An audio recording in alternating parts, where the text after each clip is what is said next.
Cameroon, Bandung, Africa, Bandung, to the world, Bandung. I am your Bamenda man, your Ekona man, your Ngi man, your Bakweri man, and proudly so, your anglophone brother. Je suis l'homme le plus noir de la terre. Ce qui nous anime sur cette plateforme, c'est la justice et la vérité. Concernant Victoria United, c'est un club que je connais très bien. De deux, l'actuel président de Victoria United, c'est un ami d'enfance et ami et frère. On s'écrit, on se parle. Maintenant, est-ce que lui, il a fait tout ce qu'on l'accuse d'avoir fait? C'est la question que tout le monde devrait se poser.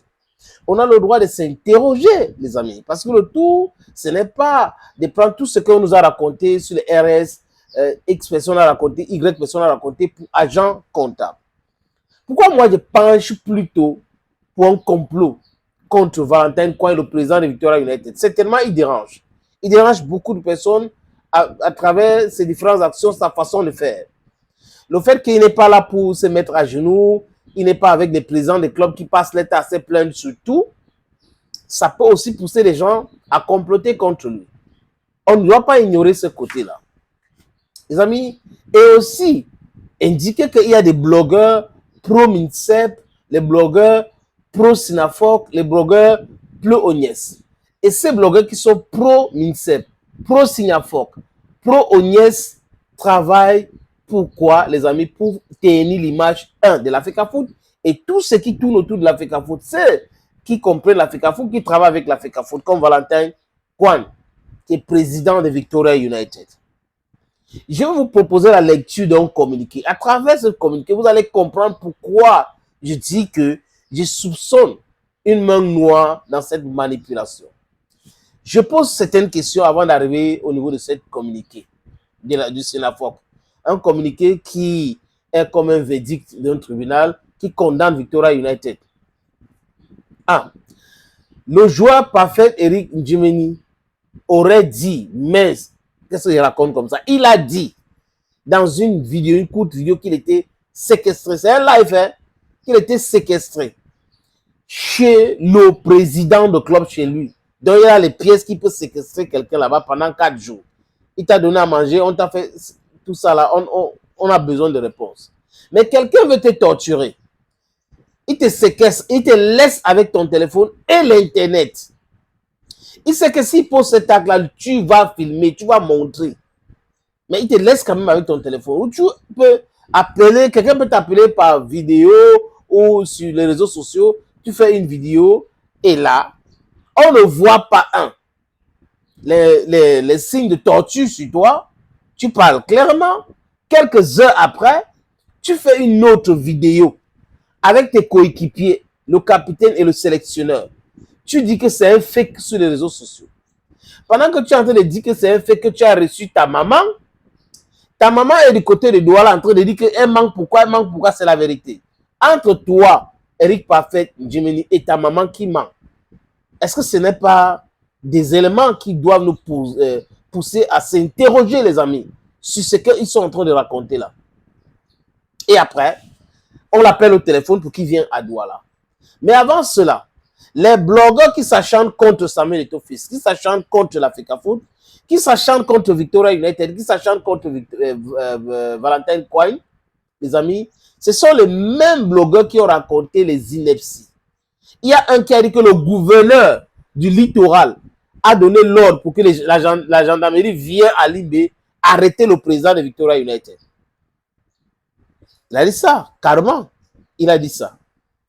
Victoria United donc a filmé le joueur en train de ramasser ces choses pour partir. Il est sous contrat avec Victoria United. On lui demande de venir à Douala, on met la pression. Qu'est-ce que la Fédération camerounaise de football a fait? La Fédération camerounaise de football, qui reconnaît uniquement l'Association nationale des footballeurs camerounais, a demandé à cette association d'enquêter sur cette histoire. Lucien Metomo et ses amis sont allés rencontrer la maman d'Eric Parfait Ndjimeni. La maman a refusé, il les a envoyés chez l'avocat. L'avocat les a dit ce qu'il a dit. Les gars ont pris la route pour Limbe, où ils vont écouter les joueurs indépendamment, le coach et le président de Victoria United. Avant toute conclusion, c'est la bonne démarche. Je ne suis pas ici pour soutenir qui que ce soit, mais je m'interroge sur les faits et la façon que ça s'est déroulé.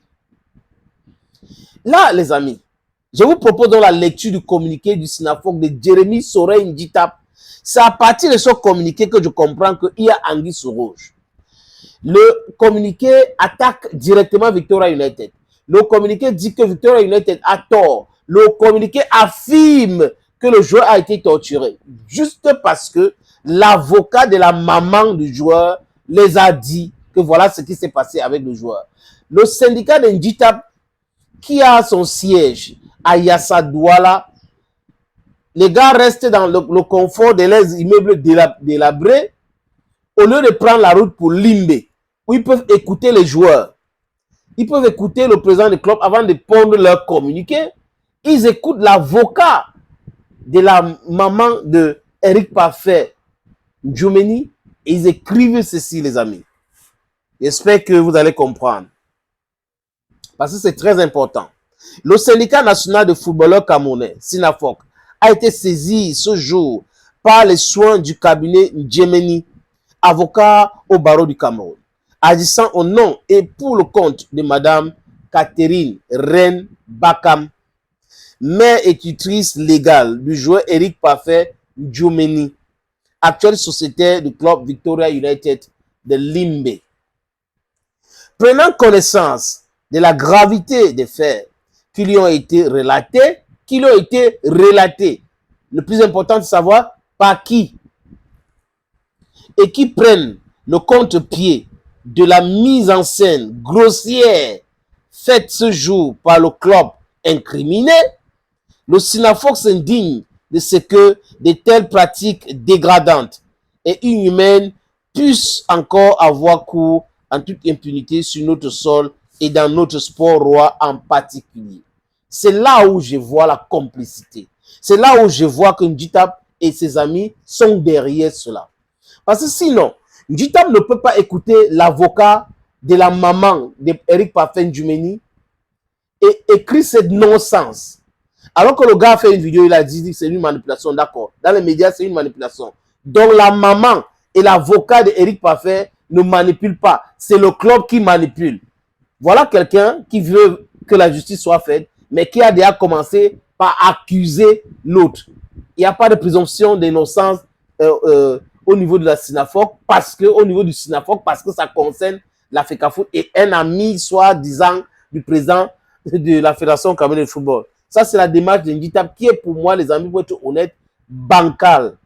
Qui est une démarche qui tend à vouloir accuser quelqu'un. Ndjitap n'est pas la justice.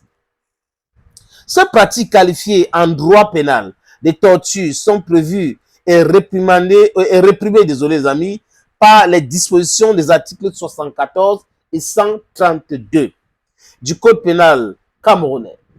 Elles sont inacceptables et ne peuvent rester impunies.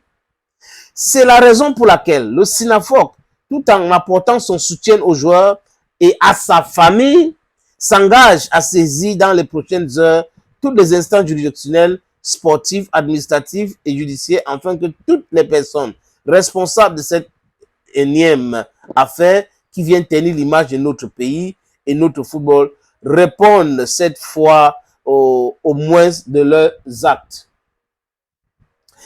Il rappelle aux joueurs et aux joueuses qui n'ont pas à craindre quelques représailles que ce soit lorsque leurs droits sont violés. Car en se taisant, ils se rendent complices de ces actes de barbarie. Il les invite donc par conséquent à dénoncer tout acte ou comportement inapproprié. Si le SYNAFOC était resté professionnel dans cette histoire en disant qu'on va saisir les juridictions pour savoir ce qui est vrai, ou nous allons aller à Victoria United, avoir la version aussi de Victoria United, je devais savoir qu'ils ont encore la tête en place. Mais le SYNAFOC écoute, je dis encore pour conclure les amis, la maman d'Eric, qui est même accusée d'avoir vendu les matchs dans les histoires des paris sportifs. Voilà moi un syndicat qui ne s'intéresse pas à tout ça. Un. Et de deux, qui n'écoute pas l'autre partie, mais qui condamne déjà. Qui dit que c'est vrai, tout ce qu'on m'a raconté, c'est vrai. Vraiment, Victoria United a fait tout cela. Limbe est à côté, Njitap, tu ne peux pas aller à Limbe. Tu ne peux pas payer le transport, même c'est 1000 francs ou 2000 pour que les gens partent à Limbe pour enquêter. Tu viens accuser Victoria United, tu viens condamner, parce que ce n'est pas l'accusation, tu viens condamner Victoria United, dont le SNAFOC a déjà pris parti, dont le SNAFOC ne peut pas être des gens équilibrés dans cette histoire. Ils ne peuvent pas être des gens qu'on fait confiance à cette histoire parce qu'ils ont pris fait et cause pour ce joueur. Tout ce que la famille du joueur a dit, c'est vrai. Où est le certificat médical? Où sont les photos des signes de torture? Jusqu'à présent, on n'a pas. J'attends cela, les amis. Et je répète, pour conclure, que si le gars a été torturé, c'est malsain, c'est condamnable. Clair. Il faut condamner cela. Mais quand il finit de dire ça, avec tous les éléments que je viens de nous relater, les amis, il n'y a pas le début du moins de preuve de ces accusations-là. Peut-être qu'ils ont, on attend que ça arrive. La sortie encore du SNAFOC vient nous éclairer qu'il y a un complot contre Victoria United et son président. On attend voir. Njitap, tu vois la différence entre l'Association nationale de footballeurs camerounais et le SNAFOC? Ça dit que c'est les années-lumière. Quand on a un syndicat qui est géré par les gens qui sont émotifs ou qui gèrent avec la haine, on peut voir ce genre de stupidité. Thank you, friends. And bye-bye for now.